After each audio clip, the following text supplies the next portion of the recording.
Thank you, Mr. President. Can I say thank you for your hospitality, for your leadership.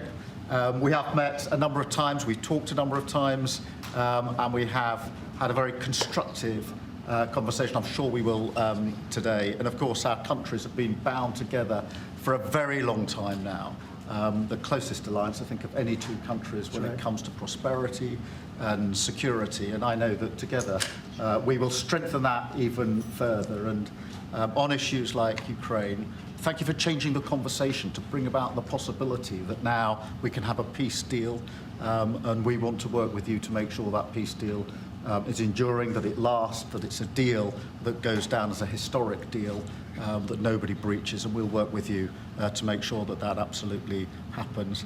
And it is my pleasure to bring from His Majesty the King a letter. He sends his best wishes and his regards, of course, but he also asked me to bear this letter and bring it to you. So can I present the letter from the King to you? Thank you very much. Am I supposed to read it right now? Yeah, please do. I will do. I've got to tell him what your reaction is, so I need to know. I need to know. He is a great gentleman, a great, great gentleman.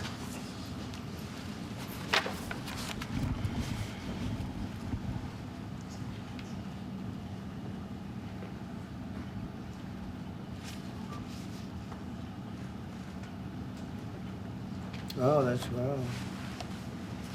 Well, that is really nice. I must make sure his signature's on that. Otherwise, it's not quite as meaningful. It is, and that's quite a signature, isn't it? Beautiful. He's a beautiful man, a wonderful man, and we appreciate it. I've known him, gotten to know him very well, actually. First term and now second term. Perhaps you'd like to say what that very important paragraph. Yes, so this is a letter from His Majesty the King. It's an invitation for a second state visit. This is really special. This has never happened before. This is unprecedented. And I think that just symbolises the strength of the relationship between us. So this is a very special letter. I think the last state visit was a tremendous success. It was. His Majesty the King wants to make this even better than that. So this is truly historic, an unprecedented second state visit. And he wants to talk that through with you. And that says at Windsor. That's really something. Yes. What I haven't got yet is your answer. I do need to. The answer is yes. Yeah, please. Mr. President, you obviously can do business with our Prime Minister Keir Starmer. You said yesterday that the EU was constructed to screw the US when it comes to trade. What can our Prime Minister say to you to persuade you not to impose tariffs on the United Kingdom? Yeah, did I use the word that you said, that bad word? I think so. I'm sorry to repeat. Well, I think that the EU, I've had problems with the EU because, and we're not talking about, we happen to have a great relationship with you, but we did have, and we do have problems with the EU because they've tariffed us. They do it in the form of a VAT tax, which is about 20%, and many other taxes. They sue our companies. They sued Apple, got $16 or $17 billion, which was, I think, totally a ridiculous decision. Can you see any situation where US forces could be deployed as a backstop in a peacekeeping operation in direct confrontation with Russian forces? Well, there is a backstop thing. You know, first you're going to have European countries because they're right there. We're very far away. We have an ocean between us. But we want to make sure it works. So I don't know when you say backstop, you mean a backstop psychologically or militarily or what? But we are a backstop because we'll be over there. We'll be working in the country. We're going to be, that's a great thing economically for them because, you know, when you talk about economic development, we're going to have a lot of people over there. So we'll be working in the country. So I just don't think you're going to have a problem. I think when we have an agreement, you can say whatever you want about security, who's going to do it, and that's going to be a very pleasant conversation. The hard conversation is, will we have an agreement? And I think the answer is yes. I think Russia will agree, and I think that I really believe Ukraine will agree also. So will you discuss AUKUS as well? Just to follow up on that, if British troops are in Ukraine keeping the peace and get attacked by Russia, will you come to their aid? if the British people are in Ukraine and they get attacked. If British soldiers in Ukraine. You know, I've always found about the British, they don't need much help. They can take care of themselves very well. That sounds like You know what? No, it sounds like it's evasive, but it's not evasive. You know, the British have been incredible soldiers, incredible military, and they can take care of themselves. But if they need help, I'll always be with the British, okay? I'll always be with them. But they don't need help. You look at their career, you have done very well over the years, haven't you? We have. I'm very proud of our country.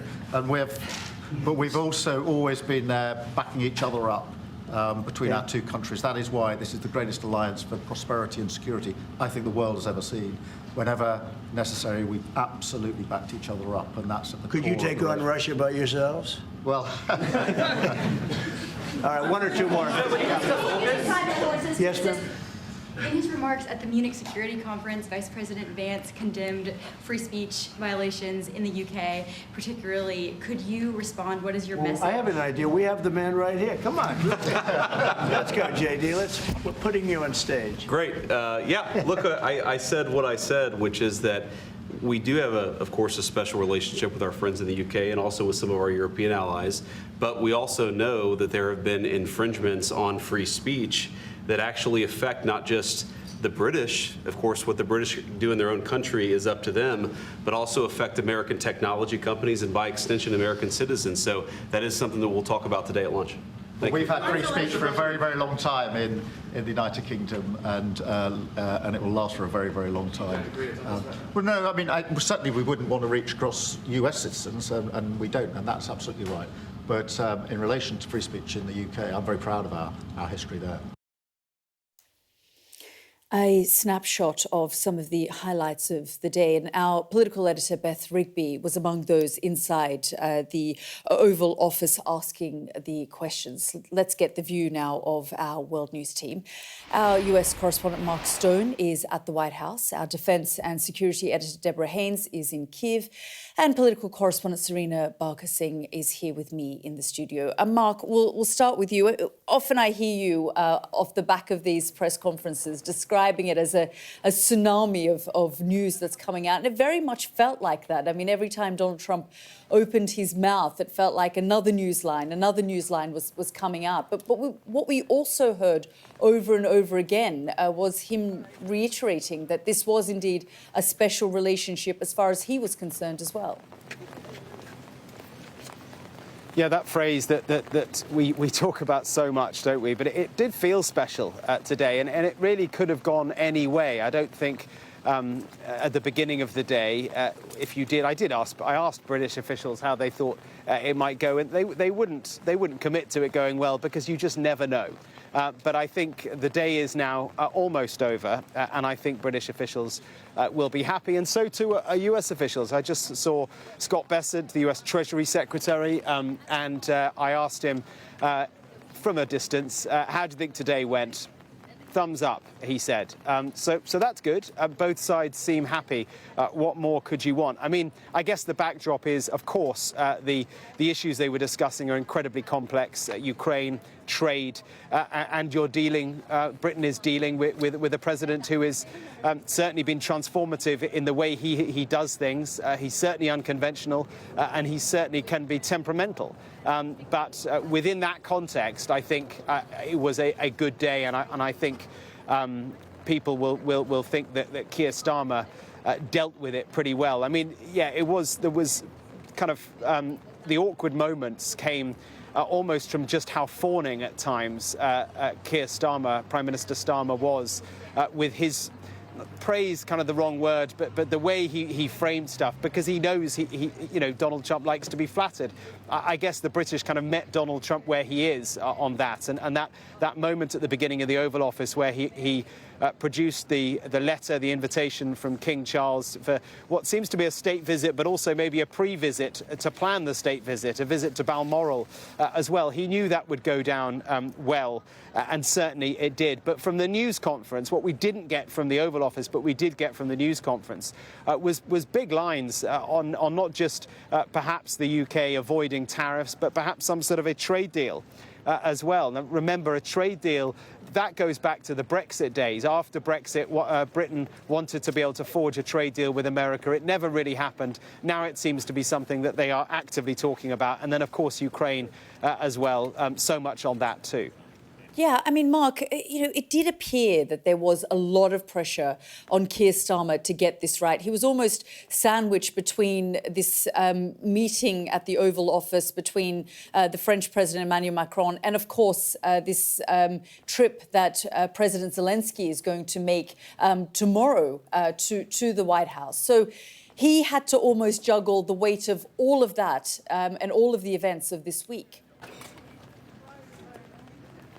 Yeah, and remember that the Zelensky visit was only announced, was it yesterday or the day before? So when this visit was planned, and up until a couple of days ago, the pressure of the Zelensky visit was not part of it all. Now, of course, it is. Look, I think Macron and Starmer are clearly two very different people. In their styles, and they dealt with the moment in different ways. There was a sort of bromance between Emmanuel Macron and Donald Trump.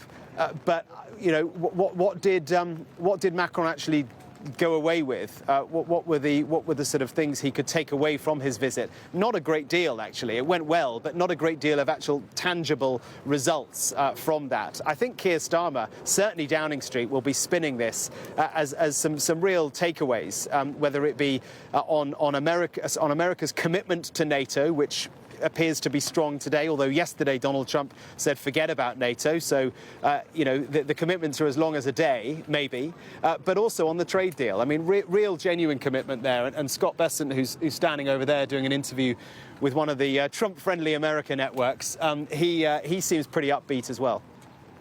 Mark, let's bring Deborah into the conversation. Deborah, you're in Kiev at the moment, just listening there to Mark's analysis and, of course, seeing the events of the day, Ukraine front and centre, certainly for Keir Starmer. And we heard a number of things from Donald Trump. He said he has a lot of respect for President Zelensky. He was asked if he, still stood by his remarks that President Zelensky was a dictator, and he sort of brushed that off and said, did I say that? There was a lot there for the Ukrainians ahead of their trip tomorrow that they will be analysing and pulling apart.